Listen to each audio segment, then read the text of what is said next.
Hello and welcome to Sport This Morning. I'm Cecilia Amogben. It's great to have you join us again. I'm Tayo Salam. Okay, of course, Austin Okonakwa is standing by in Abuja. But let's get started with the show now. It's 11 days to the Olympic Games. Team Nigeria will start arriving Rio from August the 1st. That's coming from the Sports Ministry. Oh, yeah. Also on the show, we'll be talking about Wiki Tourists, of course, NPFL, what's happening right there, Nigerian Professional Football League. Wiki Tourists, they are back on top. Yes, they won their game while Rangers, failed to win their game. So that's why they're on top now. So Wiki Tourists, good one right there. Also on the show today, no blanket ban for Russia. That's the decision that has been made by the International Olympic Committee. It means some Russian athletes can actually go to Rio. As we speak right now, some of them are arriving in Brazil already. We're talking about their gymnasts. We're talking about the canoe slalom team. They're in Russia. They're in Brazil already. So good one for them. But some reactions have been very negative to this decision. We'll come to that later on, Cecilia. Yeah, definitely. And for Russian athletes, when we all heard the news from IOC, Thomas Bach giving the story of the fact that, look, we have to leave this decision to the different federations, the sporting international federations, to decide whether they're going to do it or not. And for Australian Sports Minister, Susan Ley, saying, look, I hope and I wish the different international sports federation would not allow these athletes to compete. What I think what Thomas Bach has done is actually trying to play safe. I mean, he knows that most of the athletes doped, and of course, inside that, you also have some clean athletes. So it's more like an opportunity for them to actually compete and not having a kind of a blanket ban for all of them. What the sports minister complained about, when this whole thing came up, was the fact that, clean athletes would definitely not be given the opportunity to compete. But right now, if you're clean and you can't compete, then you have to face a whole lot of rigorous testing and everything. Yeah. And unfortunately, for one of the whistleblower, talking about the lady who actually, the main whistleblower, Yulian Stepanova, they said she would not be competing because any athlete that was a former drug cheat, that have failed dope tests before any time at all, and even if the athletes have actually completed the ban, they will not be allowed to compete. Yeah, very unfortunate. YTF already, International Tennis Federation already have said, okay, the 7 athletes that are competing in tennis, all of them have been cleared. Yeah. Like I said, there's been mixed reactions to this particular decision from the IOC. And like I said, the Australian sport minister, she's having none of it at all. If you go to the United States Anti-Doping Agency, they're having none of it as well too. And several other, international sports and federations, they don't like the decision made by the IOC. They feel they're just passing the buck, and they've decided not to make that very tough decision to ban Russia as a country, to ban the Russian Olympic Committee from the Rio 2016 Olympics. It's just 11 days to go, so you wonder how much time do these federations have, to ensure that the athletes that actually come to Rio are not tainted, they're not on juice, they're not drugged up, So that's the problem. That's the problem a lot of these federations seem to have with the decision. But it's been made. Like I said, it's what it is. There's nothing that can be done about it now. The ITF, International Tennis Federation, they've cleared, the 7 tennis players for Russia already, and they wasted no time at all. They didn't waste any time. I mean, for them to do that, you have to say they're very sure, of the status of these athletes. But before we go to the reactions to the decision, let's go and listen to Thomas Bach. That's the IOC president. He's been, explaining why they decided not to ban Russia totally from the Rio Olympics. Strong international leadership, none more so than in this case, where the integrity of an entire Olympic and Paralympic Games is at stake. I maintain the view that any actions less than what WADA has recommended at this critical point in time risks Rio being overshadowed by a contagious suspicion of compromised integrity and damaging the reputation of the Olympic movement. Australia has long taken a strong stance against doping in sport, and this case is no different. As a long-standing member and supporter of the World Anti-Doping Agency, the Australian Government continues to strongly support WADA's recommendations that the IOC, International Paralympic Committee and international sporting federations each take definitive action within their respective powers to decline entries of all athletes submitted by the Russian Olympic and Paralympic. Okay, that's coming from Susan Ley, the Australian Sports Minister. We actually wanted to listen to Thomas Bach, IOC President, when he was saying that, look, these are the reasons why they can be banned, and also at some of the rigorous tests they definitely have to go through. I'm talking about the athletes who will participate, but some of them are already there. I mean, you saw pictures of some of the arrival of them and everything. So maybe we can listen to Thomas Bach right now talking about the reason why they wouldn't have a blanket ban on Russian athletes. Every human being is entitled to individual justice. There we have set the bar to the absolute limit for how Russian athletes can achieve to compete in Rio. All of them have to meet individually these number of very strict criteria we have established today. We have decided today that no Russian athlete can compete in the Olympic Games Rio 2016 unless he or she meets some very strict criteria.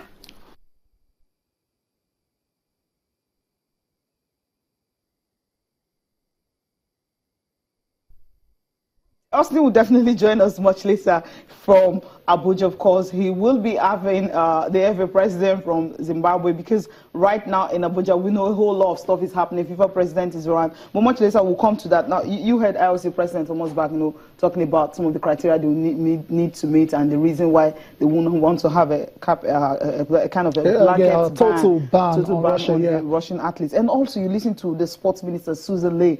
She wasn't really having any of it at all. A message is very clear. They don't like the decision. Like I said earlier, it's the timing. I mean, they've got 11 days to go to the Olympics. Is that enough time, for these individual sports associations to actually ensure their athletes that come to Rio are actually clean? That's the problem right there. The IOC, they've decided to do what they wanted to do. They've taken the easy way out. That's what they've done right there. You can say it's a political decision as well too. So it's down to the to decide. We know what the IAAF did already, based on the evidence that was given to them, based on their own investigations as well too. They decided that the track and field athletes, it's a no-go for them. So we're waiting to see what the other federations will do. The cycling, some sports that we know has been tainted with drug use over time, so we'll wait for those ones to make their decisions if 11 days is enough for them to conduct those rigorous, tests. I mean, that's why Susan Ley was so upset about that, because she feels that there's really no time for these international bodies to even do that. Some of them don't even have the funds and the resources to start carrying that out. But for even the ones who felt, okay, would have been able to compete, I'm talking about those ones that wanted to compete in neutral ground and all, especially the whistleblowers, Stepanova and all that, all of them will not have the chance to actually compete. And even despite the fact that, okay, the ban, it's not capped, but if they have failed dope tests before, you finish 7 the ban, those ones will definitely not compete. I think it's really a big one. From there, quickly, we'll talk about Australia. They are already in Rio, ready to compete. No issues at all. Now. But they are staying away from the Games Village. Interesting. They're saying they don't really like what they've seen. I mean, the leakage in the toilets. Yeah, that's where they were supposed to. That's where they're actually supposed to stay. That's the Australian, delegation, contingent, and whatever you want to call them. But they're saying no. They don't like what they see. And I'm wondering to myself, can it be that bad, for a team like Australia to say, okay, we can't stay in this place. We're going to go and look for, alternative accommodation and stuff. Yeah, looking at the pictures from here, it's really not so bad. But I think it's just the same, the toilet seat, the same, there's a little leakage and all that. So we need them to fix that before they can go there. And I hope Nigeria delegates also will have to go see where the athletes will also stay to know if it's really okay. Because we are going to be moving to Rio from August 1st. So we really have to start moving August 1st. And they need to actually check to see how well it is. But for Russian athletes, they're staying. For Australian athletes, they're staying away from this accommodation. But Russian athletes are happy to even be here. They want to quickly go here and start training because I mean it's been a kind of an apprehension since all of them actually saying we don't know if you're going to go. But right now they know they're going, so they'll be definitely ready and running to actually want to go here and stay. Yeah, I mean for Australia, leakages and situations like that, I think it can be fixed. It can be fixed before the games proper start. So I don't think it's a drama like that. So yeah, they can stay away. It can't be that bad. They stay away for a while until everything is fixed and they're moving back into the Olympic Games village. For Russia, imagine they'll stay anywhere right now as long as it's in Brazil.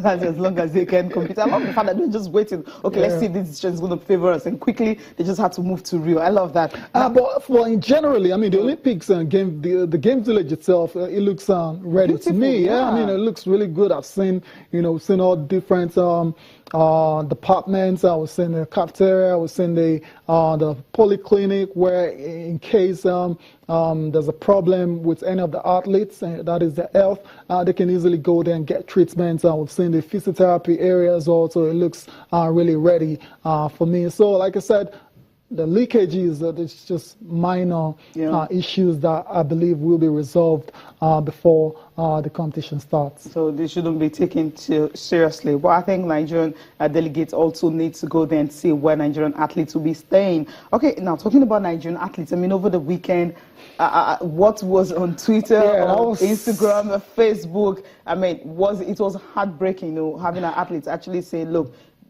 creating a kind of a web page, GoFundMe, from Regina George to Shea Ogunlere and some other athletes, because they said they received an email from, according to when did they get the email? Exactly, we saw the email from AFN source, I mean, Athletes Federation of Nigeria Secretary General, or someone from the sports ministry saying, look, go find out the amount of the economic class tickets, get your tickets, and your money will be refunded. And the girl's like, look, how many days to the Olympics? They're just telling me now. So you have to go on Twitter and started begging. But the sport ministry has really come out to say that, look, it's all lies. I mean, this one is coming from Regina George. Yes. Help get me to the Olympics. Yeah, that's 400 meters, Regina George, 400 meters runner. And she'll be competing in the relay 4x400 meters. Exactly, and Nikki Okwuelogu as well too, that's what you call crowdsourcing, crowdfunding. I mean, for Nigerian athletes, to ever get to this state, to this level, I mean, I think it's time for a state of emergency in Nigerian sports. And Cecilia, but we have the reactions from the Nigeria Olympic Committee as well too, and they are totally denying this particular situation. Abu Gumel, that's the NOC president. He's come out to deny ever telling Nigerian athletes to pay their way to Brazil. No, we don't know anything about that one. It is not true, because I know adequate arrangement has been made by both the ministry and the NOC to lift all the athletes that are qualified to go to Rio, whether they are in Nigeria, whether they are outside Nigeria, wherever they are. That arrangement has already been made. The ministry is on top gear. Everything is being done. Very soon all the athletes will start arriving in Rio.